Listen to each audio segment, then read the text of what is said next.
Hi mga guys! So, nandito ulit tayo kina Diwata. Sa promise ko. Sabi ko, dadaan kami dito.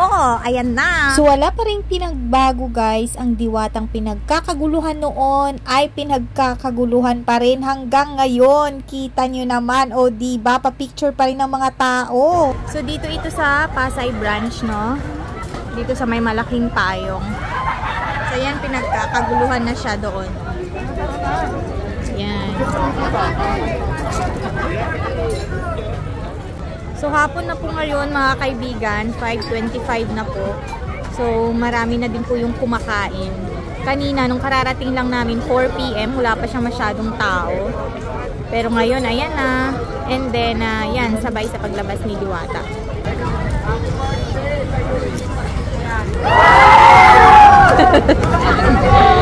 Sikat na sikat pa rin yung phrases, no? Na happy birthday, lilipas din yan. So, kahit pa naging successful na si Diwata, no? Simple pa rin yung kasuotan. Naka-jacket lang, naka-short, naka-sombrero, ganyan lang po siya.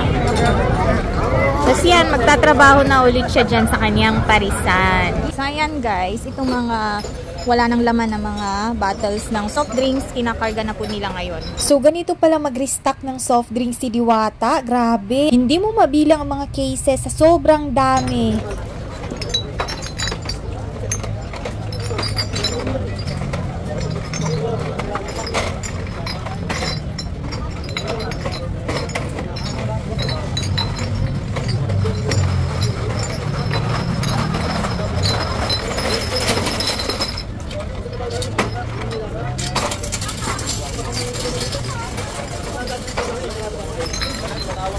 After nga mabusog ng mga mata ko doon sa pagkakarga ng mga soft drinks, ay dito naman ako naglibot kung saan nakapila at kumakain yung mga tao. Napansin ko nga na hindi na talaga kagaya dati ang dami ng tao dito sa parisan ni Diwata. Ganun talaga sa business, hindi talaga araw-araw Pasko. Meron talaga siyang tinatawag na ups and down. Pero ang importante naman ay hindi nawawalan ng tao at meron talagang kumakain pa rin at pabalik-balik pa rin dito sa Diwata Pares Overload. Yan muna yung ating kaganapan at update dito sa Diwata Pares Pasay Main Branch.